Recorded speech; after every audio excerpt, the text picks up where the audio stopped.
was a very interesting game for the spectators. The unfortunate part is that it did not give any goals. But tactically, I think it was a game of very small margins. And those marginal games could have played in our favor if we used them very well.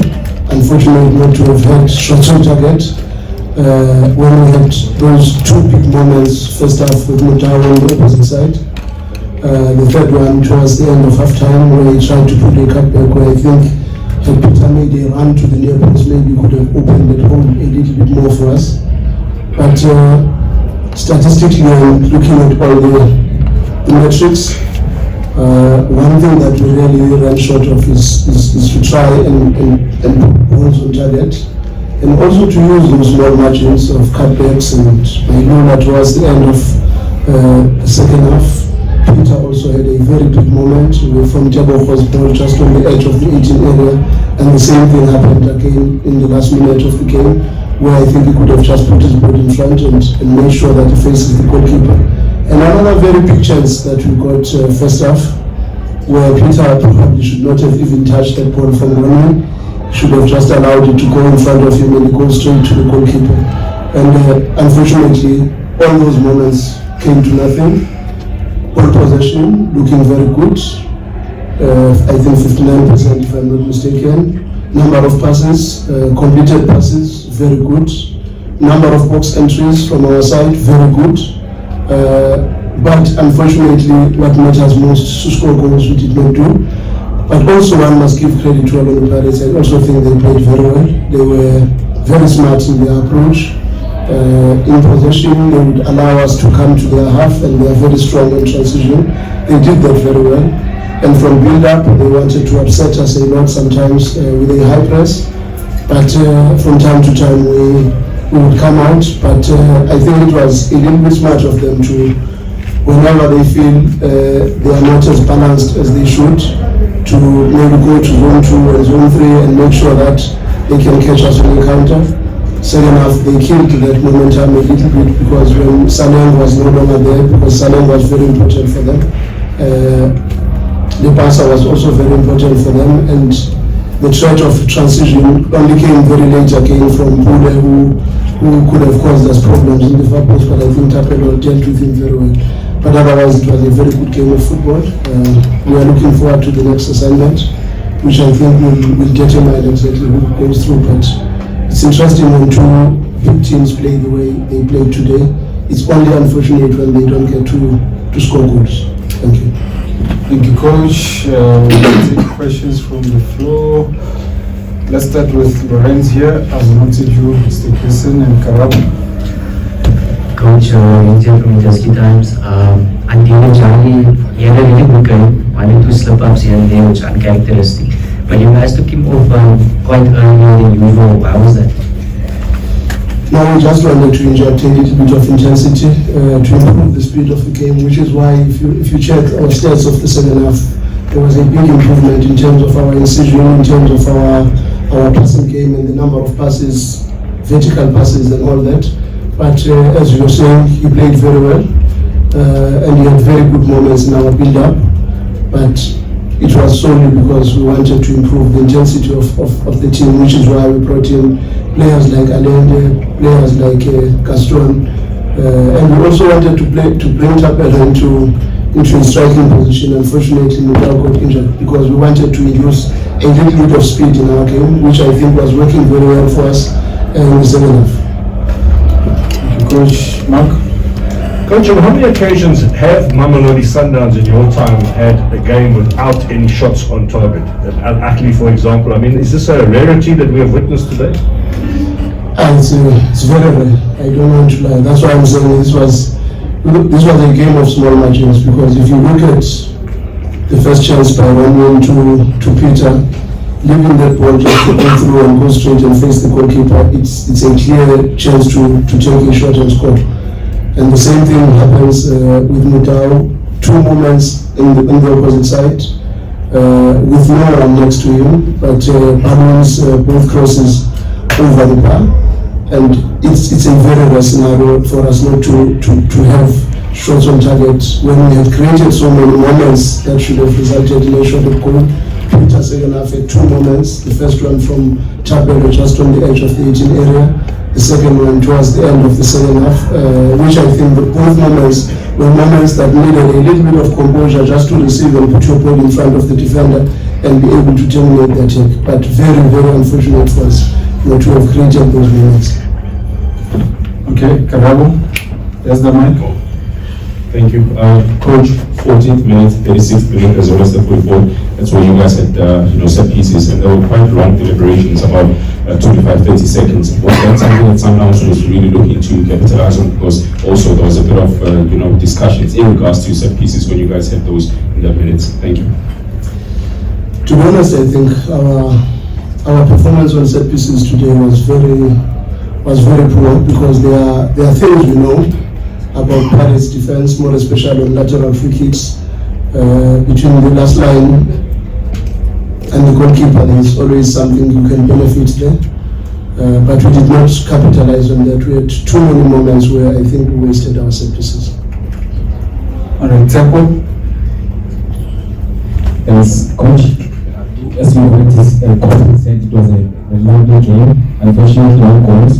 I know it's still time before the second leg, but some of the things that you think that your team could not do today, can you point them to aside the second leg? Areas that I was not happy about, to be honest, was the composure and a little bit of intelligence in some very good moments, because the first moment where Peter could have just left the ball to go through and go straight towards goals. When we receive it and bring it back when the advantage is favoring you, those are moments that you cannot be too proud of. And the 2 balls that were played on to the underloaded side on Mutau, and it is something that was well trained, because we know there will always be space on the outside of Mayela, and we wanted to capitalize on that space. But unfortunately, those 2 big moments yielded nothing.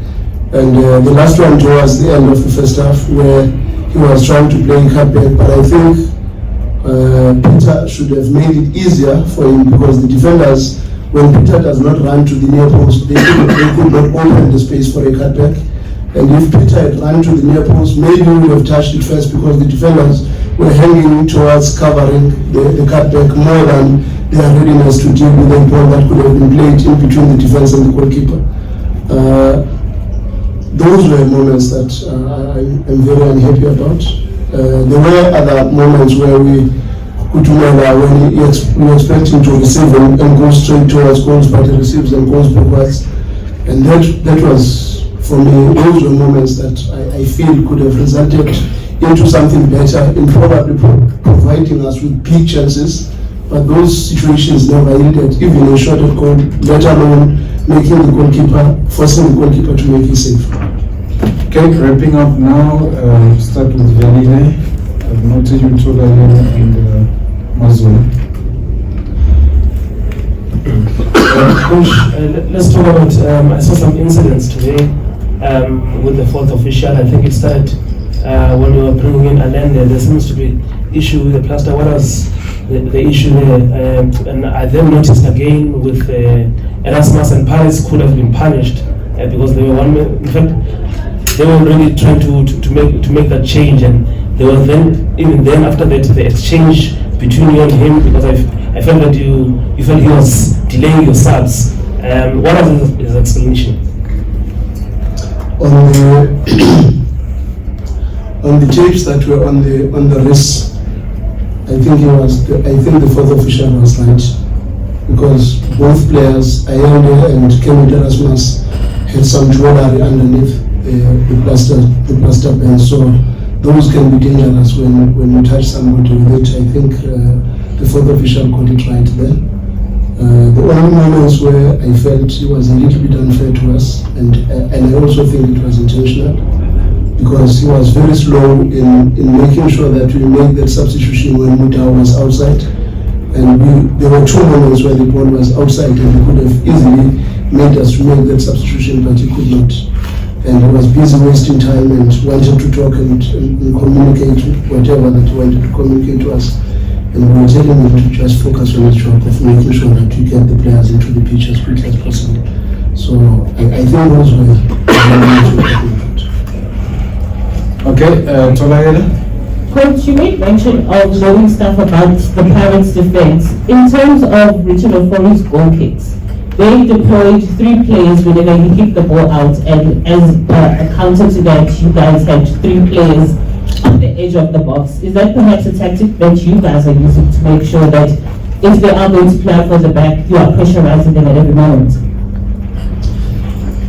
Our is always to profile or analyze the technical limitations of the oppositions, and when we know that the goalkeeper is not technically very, very good, we always want to use a little bit of pressure on him, and at the same time maybe to force him to play the long kicks when we know that you've got Grant, who is most likely to win the ball, and Rush, who is most likely to win the ball. There were very two good moments that Ofori had in the early stages of the first half, which I must give credit to, where he found Roto behind Tebza, and the other one was when he found Shandu behind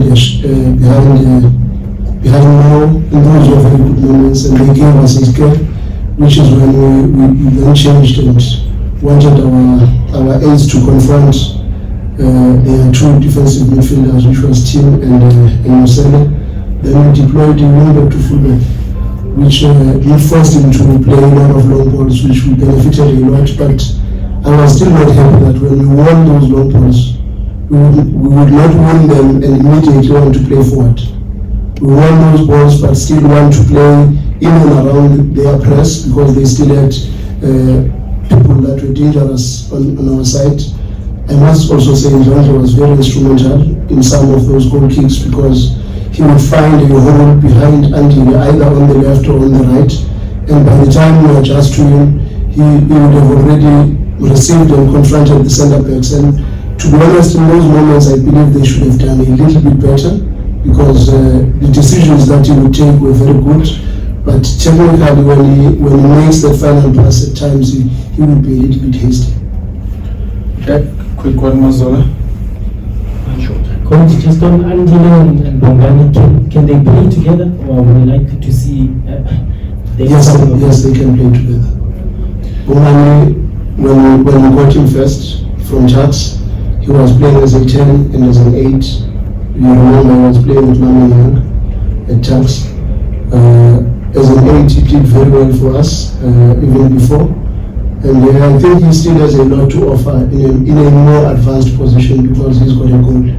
He's got a shot, he's got a header, he's strong on set pieces, and he's got a very good pass that is well weight. I still believe they can play together, but it will not be very easy to see that. Okay, last question, Ms. Kedri, here. Just wait for the microphone.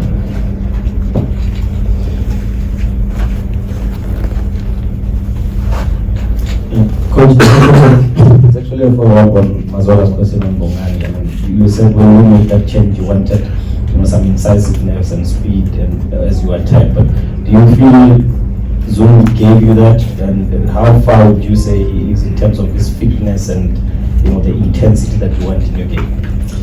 No, he has improved tremendously in terms of his fitness, considering where he's coming from. We had a game against Township Brothers immediately after our game against Amazulu, and we had a very good performance together with Ronaldo Kutse. They had some top performances, which is why we considered a possibility of him helping us in this match. And even when we brought him in, I think there was a lot of verticality in his passing game, and that was very important for us. How many times he found Modiba, how many times he found James and enough space, how many times he found Mudau. Those to us were very important, and at times he would find Alende in very critical positions in Mshishi, and that is what we wanted. But more than anything else, we wanted to improve the speed of that passing game. The interval between receiving and passing first half was very slow, and that was a little bit irritating for us. All right, thank you very much, Coach. We'll end with the first half of the press conference here. Thank you.